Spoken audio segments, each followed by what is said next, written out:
Thank you, Mr. Speaker. And first off, I'd like to inform you that I am splitting my time with the member from Gaspé, Île-de-la-Madeleine. Mr. Speaker, I'm pleased to rise in the House today to speak to Bill C-44, an act to amend the Canada Labour Code and the Employment Insurance Act, and to make consequential amendments to the Income Tax Act and income tax regulations. Mr. Speaker, in September I had the opportunity to speak to the bill at second reading, and I'm happy to have the chance to speak to it for a second time now that it was returned from committee, as it truly is an important piece of legislation which cuts across partisan lines and is something that we can all get behind and support. And broadly, Bill C-44 seeks to amend the Canada Labour Code, the Employment Insurance Act, the Income Tax Act, and the income tax regulations in order to implement new measures to allow workers to take leave and draw EI in the event of serious illness of children or disappearance or death of their child due to crime.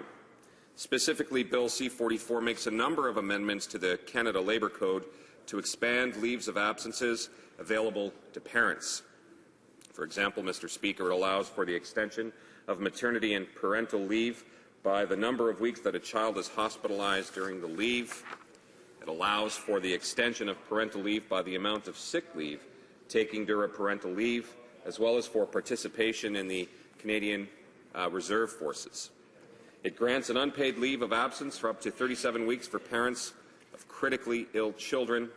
It grants an unpaid leave of absence for parents whose children have been murdered as the result of a crime, 104 weeks, I believe, Mr. Speaker, or have disappeared as the result of a crime, and that's, I believe, 52 weeks. And finally, it extends the period of absence that can be taken unpaid due to illness or injury without fear of layoff to 17 weeks, Mr. Speaker. Bill C-44 also makes changes to the Employment Insurance Act to allow for stacking of special benefits only. Maternity, sickness, and parental benefits are special EI benefits. Benefits paid as a result of unemployment are known as regular EI benefits.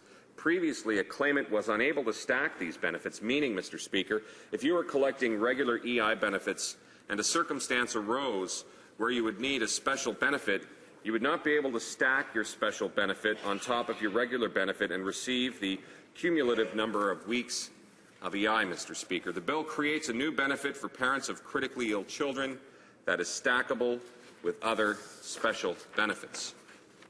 Mr. Speaker, the bill also grants an exemption to those on parental leave who need to take sick leave from needing to prove that if they weren't sick or injured, they would be available for work, and allows for special benefits to be taken back-to-back or in various combinations over a maximum of 104 weeks, Mr. Speaker. And lastly, the changes to the Employment Insurance Act would now provide for 35 weeks of benefits for parents caring for a critically ill child, a very important component of this legislation, which will benefit many families faced with the unbearable circumstance of having to care for children with dire conditions, Mr. Speaker.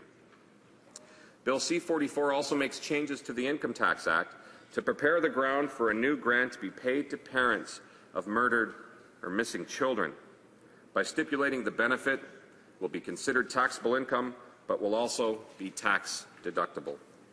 It goes without saying, Mr. Speaker, that New Democrats support these changes, as we believe it will help ease the suffering of parents who need help.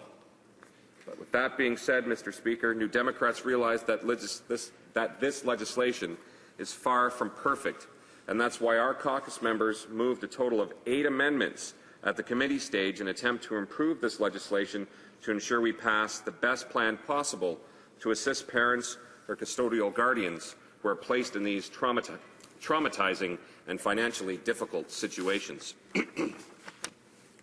Unfortunately, Mr. Speaker, although these amendments were entirely reasonable and supported by witness testimony at the Human Resources Committee, the government's tendency to reject our amendments sight unseen was once again realized.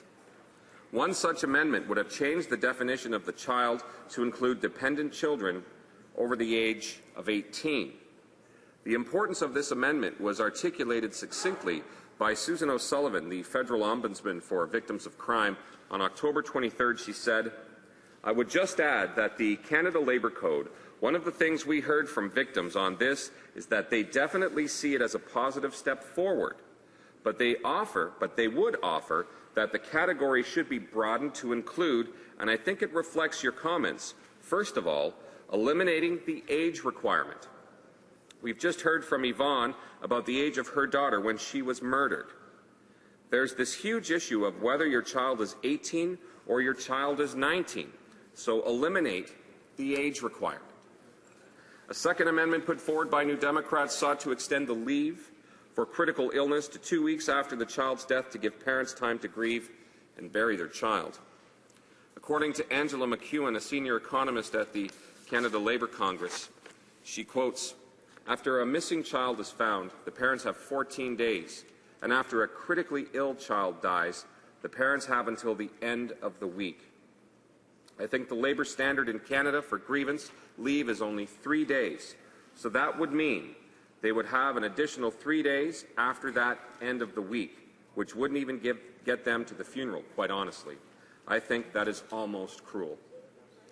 Mr. Speaker, New Democrats sought to address this deficiency through the above-mentioned amendment, yet the Conservatives refused to listen to witness testimony and voted against our amendment, which would have given grieving parents a little bit of relief during such a trying period. Finally, Mr. Speaker, New Democrats put forward an amendment to allow the parents of murdered or missing children to take leave on a flexible basis rather than in consecutive weeks, without increasing the total in order to allow them to deal with the judicial system, Mr. Speaker. Once again, Mr. Speaker, this important amendment was supported by witness testimony. Mr. Bruno Serret stated that a period of 35 weeks is a good start, but if these 35 weeks must be consecutive, this isn't enough. People will have to attend trials a year and a half or 2 years later. When the trial or the preliminary hearing starts, people must have more time.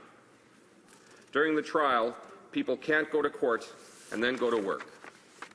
So, Mr. Speaker, for a period of 35 weeks would be good, but there should be perhaps an additional period. If the case is postponed to a later date, there should be a supplement of a few weeks.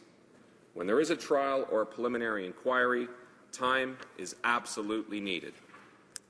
Unfortunately, Mr. Speaker, as an outcome has been becoming routine in this Parliament, the government refused to listen to reason when opposition parties tried to improve legislation by repudiating all of the important amendments put forward by the official opposition and, from what I've heard, the amendments from the Liberal Party as well. These were good, reasonable amendments, Mr. Speaker, and I would like to emphasize my disappointment that the amendments were not accepted when they have made a great deal of good for families caught in these unfortunate positions. Mr. Speaker, I know my time is coming to an end soon, so I would like to reiterate the importance of giving grieving parents a bit of respite by passing this bill as soon as possible.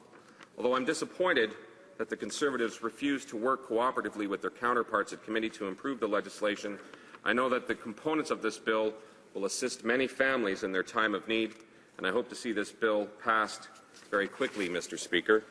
Just reiterating a few points. If we look at what was discussed in committee, there were a total of 17 amendments, Mr. Speaker.